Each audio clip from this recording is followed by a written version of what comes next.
ایک زندہ شخص۔ ایک بار ڈاکٹر اشفاق حسین مجھ سے کہنے لگے، یارا میں نے مرنا نہیں، ہجرت کرنی ہے، اس شہر سے اس شہر جانا ہے، اور جب یہ بیوقوف لوگ مجھے اٹھا کر لے جا رہے ہوں تو کم از کم تو میرے جنازے میں نہ آنا، کیونکہ تمہیں تو خبر ہوگی میں اس وقت بھی زندہ ہوں۔ اور جب وہ ایک بار موت سے لڑ کر واپس آئے تو میں نے ان کے کان میں سرگوشی کی، کیوں جی کیا ہوا؟ وہ امر عیار کی طرح آنکھیں گھما کر بولے، یارا وہ آیا تھا موت کا فرشتہ، لیکن اس سے پہلے کہ وہ میری گٹھڑی اپنے سر پر رکھتا میں نے اس سے کہا، یار تمہارا جو جی چاہے کرو، بس مجھے ذرا اللہ تعالیٰ سے اتنا پوچھ دو، میری اوپر زیادہ ضرورت ہے یا نیچے؟ اس نے کہا، اچھا تم یہیں رکو، میں ابھی پوچھ کر آتا ہوں، اور غائب ہو گیا، اور اس کے بعد ابھی تک واپس نہیں آیا۔ شاید اللہ تعالیٰ نے اسے کسی اور کام لگا دیا ہے۔ ہم جب بھی موت، کفن یا قبرستان کا ذکر کرتے، ڈاکٹر اشفاق حسین ہمیں روک کر کہتے، نہیں دوستو، بری بات، تم لوگ زندہ ہو، صرف زندگی کی بات کرو۔ لیکن ہم میں سے کوئی انہیں ٹوک کر کہتا، ڈاکٹر صاحب موت سب سے بڑی حقیقت ہے۔ وہ کھانستے، پھر ہنستے، اور پھر کہتے، پر دوستو زندگی اس سے بھی بڑی حقیقت ہے۔ وہ لوگ بڑے بیوقوف ہوتے ہیں جو چمکتی دوپہر میں رات کے اندیشے سے کانپتے رہتے ہیں۔ مجھے شوگر ہو گئی تو میں سخت پریشانی میں ان کے پاس گیا۔ مجھے دیکھ کر کہنے لگے، یہ تم چہرے کی جگہ تربوز لگا کر کیوں آ گئے؟ میں نے خون کی رپورٹ ان کے سامنے رکھ دی۔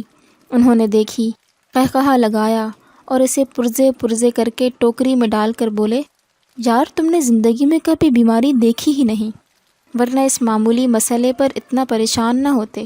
مجھے دیکھو، میں چار سال سے چارپائی پر پڑا ہوں، میرا جگر درد بھرا پھوڑا بن چکا ہے، گردے اپنا کام بند کر چکے ہیں، پیٹ سے ہفتے میں 6 بوتلیں پانی نکلواتا ہوں، بغیر سہارے کے کروٹ نہیں بدل سکتا، کھل کر سانس نہیں لے سکتا، جی بھر کر کھا نہیں سکتا، اور ستم یہ کہ ستار تک نہیں بجا سکتا۔ لیکن ان 4 سالوں میں تم نے ایک بار بھی مایوس دیکھا؟ کبھی مجھے بھی بلا لو یا رسول اللہ صلی اللہ علیہ وآلہ وسلم کا نعرہ لگاتے سنا؟ لوگوں سے بیزار اور تنہائی کا شکار دیکھا؟ میں نے فوراً نفی میں سر ہلا دیا۔ تم نے کبھی سوچا میں اتنا خوش کیوں ہوں؟ میرے اطمینان کے پیچھے کیا فارمولہ ہے؟ میں نے پھر گردن نفی میں ہلا دی۔ وہ یہ میری جان کہ میں نے اپنے اندر زندگی کی خواہش کو مرنے نہیں دیا، اس کی ایسے حفاظت کی جیسے ماں اپنے پیٹ کے بچے کی کرتی ہے۔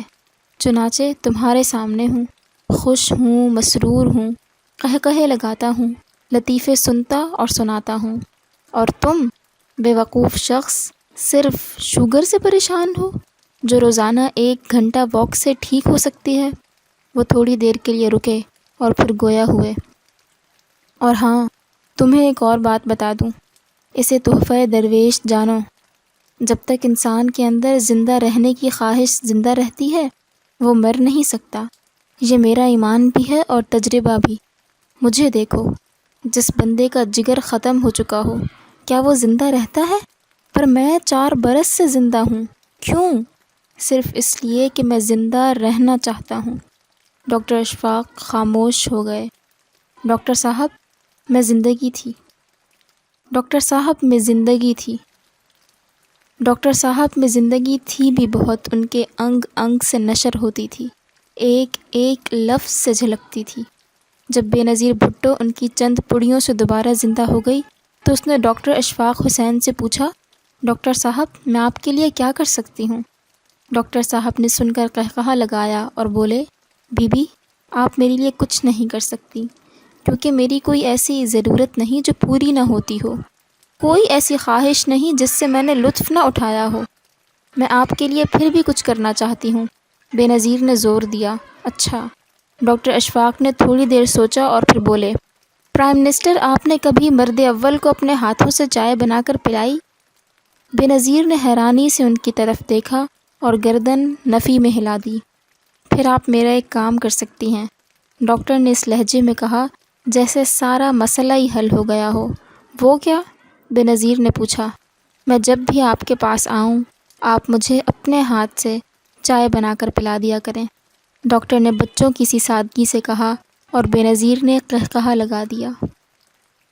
اتنا اونچا، بلند اور بے باک قہقہہ جو دختر مشرق کی محفل میں بیٹھنے والے کسی شخص نے کبھی نہیں سنا ہوگا۔ ادھر جب نواز شریف نے ڈاکٹر اشفاق سے پوچھا، ڈاکٹر صاحب آپ کی کوئی ایسی خواہش جو میں پوری کر سکوں؟ ہاں ہے، بوڑھے نحیف ڈاکٹر نے گردن ہلاتے ہوئے جواب دیا۔ نواز شریف چونک گئے۔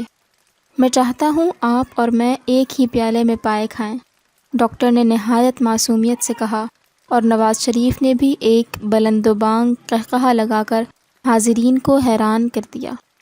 شفا انٹرنیشنل کے ICU میں جب میں ان سے آخری ملاقات کے لیے گیا تو وہ نلکیوں میں لپٹے پڑے تھے۔ میں خاموشی سے ان کے سامنے کھڑا ہو گیا۔ انہوں نے پوری آنکھیں کھول کر مجھے پہچانا اور پھر کچھ کہنے کی کوشش کی، لیکن آواز اتنی مدھم تھی کہ میں الفاظ سمجھ نہ سکا، اور پھر آدھ گھنٹے بعد جب میں اسپتال کی لفٹ سے باہر آ رہا تھا تو میں نے سوچا اس بار جب جان قبض کرنے والا فرشتہ آئے گا اور ڈاکٹر اشفاق شوخی سے پوچھیں گے، یار تم نے ابھی تک بتایا نہیں، میری اوپر زیادہ ضرورت ہے یا نیچے؟ تو شاید وہ کہے، میں پوچھ آیا ہوں، آپ کی اوپر زیادہ ضرورت ہے، پر کیوں؟ وہ اپنے روایتی لہجے میں پوچھیں گے۔ فرشتہ بولے گا، وہ کہہ رہے ہیں ہم ایک زندہ شخص کو مردوں میں اکیلا نہیں چھوڑ سکتے۔ دوسرے روز جب مجھے ڈاکٹر اشفاق حسین کے انتقال کی خبر ملی تو میں گھر آ کر سو گیا۔ اس شام یار احباب نے پوچھا، تم جنازے میں کیوں نہیں آئے؟ تو میں نے کہا، اس لیے کہ میں جانتا ہوں ڈاکٹر اشفاق مرے نہیں، انہوں نے بس ہجرت کی ہے، اس شہر سے نکل کر دوسرے شہر چلے گئے، جہاں مردوں کو ہنسایا کرتے تھے اب وہاں زندوں کو رلایا کریں گے۔